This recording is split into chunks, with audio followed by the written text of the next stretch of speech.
श्री रामकृष्ण देव के उपदेश वचनामृत पृष्ठ क्रमांक 67 17 अक्टूबर 1882 मंगलवार। नींद खुलने पर भक्तों में से कोई कोई देखते हैं कि सबेरा हुआ है। श्री रामकृष्ण बालक की भांति दिगंबर हैं और देव देवियों के नाम उच्चारण करते हुए कमरे में टहल रहे हैं। आप कभी गंगा दर्शन करते हैं, कभी देव देवियों के चित्रों के पास जाकर प्रणाम करते हैं और कभी मधुर स्वर में नाम कीर्तन करते हैं। कभी कहते हैं वेद पुराण तंत्र गीता गायत्री भागवत भक्त भगवान। गीता को लक्ष्य करके अनेक बार कहते हैं त्यागी त्यागी त्यागी त्यागी। फिर कभी तुम ही ब्रह्म हो, तुम ही शक्ति, तुम ही पुरुष हो, तुम ही प्रकृति, तुम ही विराट हो, तुम ही स्वराट, तुम ही नित्य हो, तुम ही लीलामयी, तुम ही सांख्य के 24 तत्व हो। इधर काली मंदिर और राधाकांत के मंदिर में मंगल आरती हो रही है और शंख घंटे बज रहे हैं। भक्त उठकर देखते हैं कि मंदिर की फुलवाड़ी में देव देवियों की पूजा के लिए फूल तोड़े जा रहे हैं और प्रभाती रागों की लहरें फैलाती हुई नौबत बज रही है। नरेंद्र आदि भक्त प्रायः क्रिया से निपटकर श्री रामकृष्ण के पास आए। श्री रामकृष्ण सहास्य मुख हो उत्तर पूर्व वाले बरामदे में पश्चिम की ओर खड़े हैं। नरेंद्र: मैंने देखा कि पंचवटी में कुछ नानकपंथी साधु बैठे हैं। श्री रामकृष्ण: हाँ, वे कल आए थे। नरेंद्र से: तुम सब एक साथ चटाई पर बैठो, मैं देखूं। सब भक्तों के चटाई पर बैठने के बाद श्री रामकृष्ण आनंद से देखने और उनसे बातचीत करने लगे। नरेंद्र ने साधना की बात छेड़ी। श्री रामकृष्ण नरेंद्र आदि से: भक्ति ही सार वस्तु है। ईश्वर को प्यार करने से विवेक वैराग्य आप ही आप आ जाते हैं। नरेंद्र: एक बात पूछूं, क्या औरतों से मिलकर साधना करना तंत्रों में कहा गया है? श्री रामकृष्ण: वे सब अच्छे रास्ते नहीं, बड़े कठिन हैं और उनसे प्रायः पतन हुआ करता है। 3 प्रकार की साधनाएं हैं, वीर भाव, दासी भाव और मातृभाव। मेरी मातृभाव की साधना है, दासी भाव भी अच्छा है। वीर भाव की साधना बड़ी कठिन है। संतान भाव बड़ा ही शुद्ध भाव है। नानकपंथी साधुओं ने आकर श्री रामकृष्ण को नमो नारायण कहकर अभिवादन किया। श्री रामकृष्ण ने उनसे बैठने को कहा। ईश्वर के लिए सभी कुछ संभव है। श्री रामकृष्ण कहते हैं ईश्वर के लिए कुछ भी असंभव नहीं। उनका यथार्थ स्वरूप कोई बता नहीं सकता। सभी संभव है। 2 योगी थे, ईश्वर की साधना करते थे। नारद ऋषि जा रहे थे। उनका परिचय पाकर एक ने कहा, तुम नारायण के पास से आते हो, वे क्या कर रहे हैं? नारद जी ने कहा, मैं देख आया कि वे एक सुई के छेद में ऊंट हाथी घुसाते हैं और फिर निकालते हैं। उस पर एक ने कहा, इसमें आश्चर्य ही क्या है, उनके लिए सभी संभव है। पर दूसरे ने कहा, भला ऐसा कभी हो सकता है? तुम वहां गए ही नहीं। दिन के 9 बजे होंगे। श्री रामकृष्ण अपने कमरे में बैठे हैं। कोन नगर से मनोमोहन सपरिवार आए हैं। उन्होंने प्रणाम करके कहा, इन्हें कलकत्ते ले जा रहा हूँ।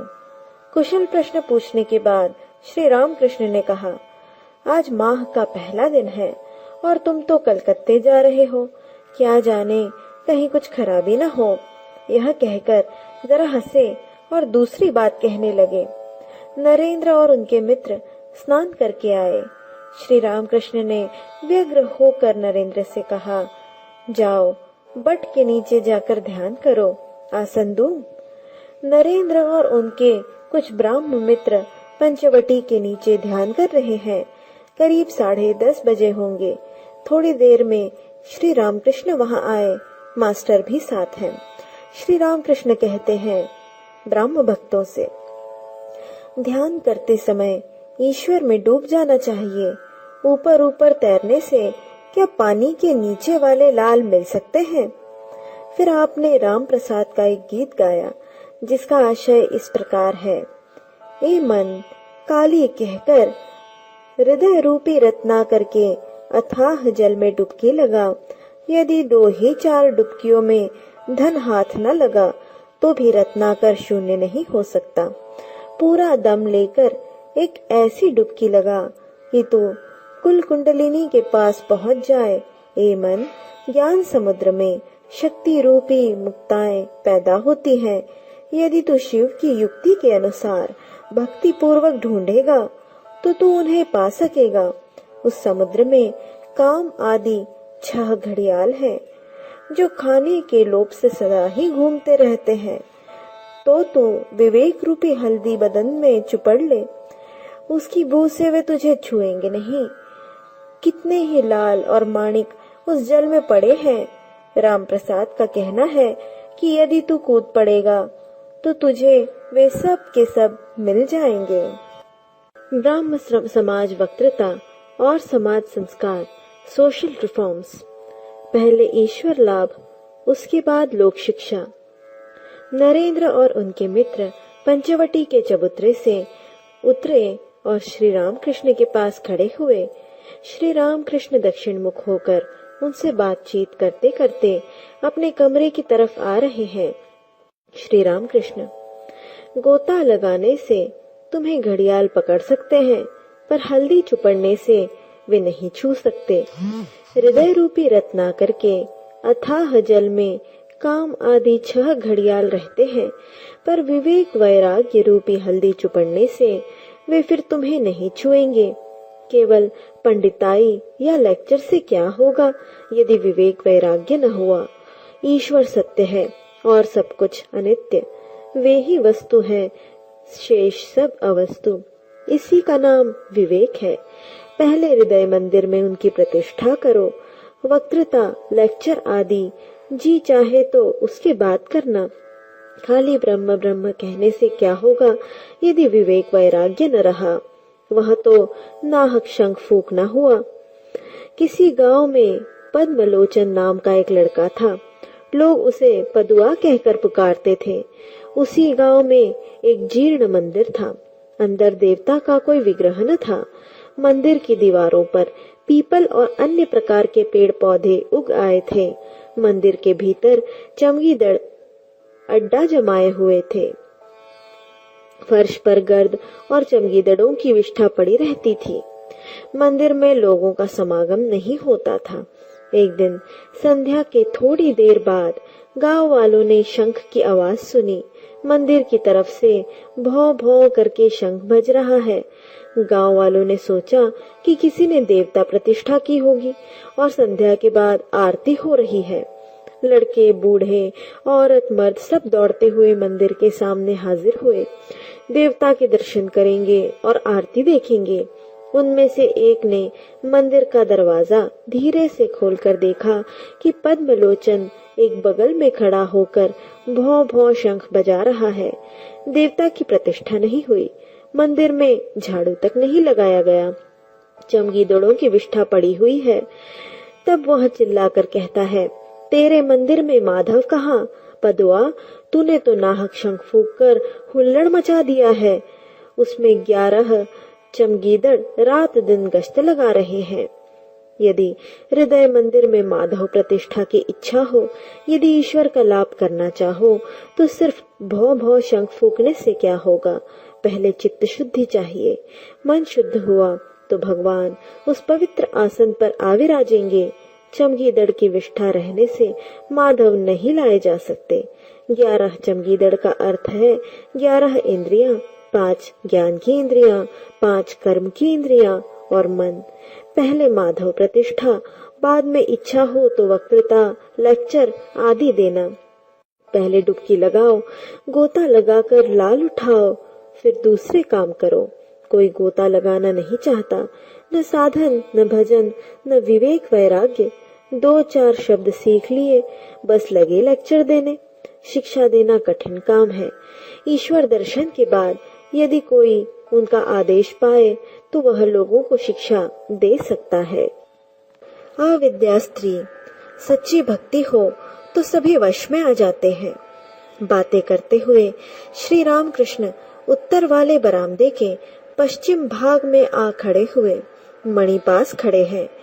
श्री रामकृष्ण बारंबार कह रहे हैं, बिना विवेक वैराग्य के भगवान नहीं मिलेंगे।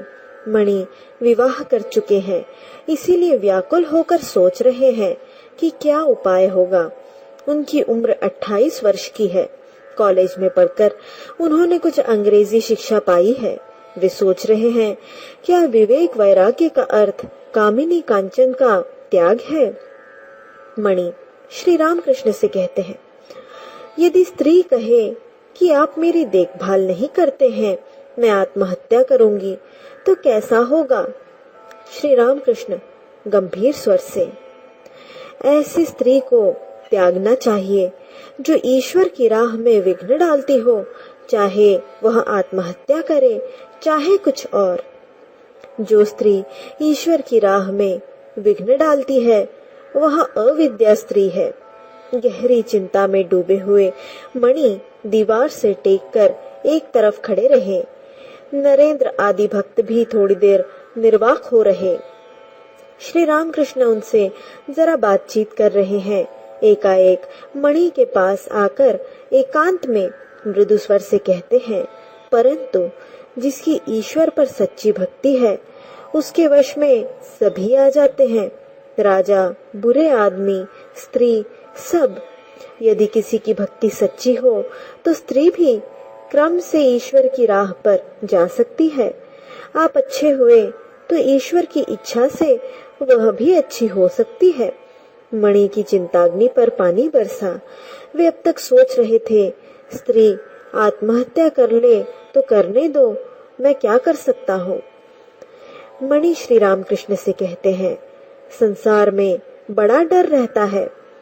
श्री रामकृष्ण मणि और नरेंद्र से कहते हैं, इसी से तो चैतन्य देव ने कहा था, सुनो भाई नित्यानंद, संसारी जीवों के लिए कोई उपाय नहीं। मणि से एकांत में कहते हैं, यदि ईश्वर पर शुद्धा भक्ति न हुई तो कोई उपाय नहीं। यदि कोई ईश्वर का लाभ करके संसार में रहे तो उसे कुछ डर नहीं। यदि बीच बीच में एकांत में साधना करके कोई शुद्धा भक्ति प्राप्त कर सके तो संसार में रहते हुए भी उसे कोई डर नहीं। चैतन्य देव के संसारी भक्त भी थे। वे तो कहने भर के लिए संसारी थे। वे अनासक्त होकर रहते थे। देव देवियों की भोग आरती हो चुकी। वैसे ही नौबत बजने लगी। अब उनके विश्राम का समय हुआ। श्री रामकृष्ण भोजन करने बैठे। नरेंद्र आदि भक्त आज भी आपके पास प्रसाद पाएंगे।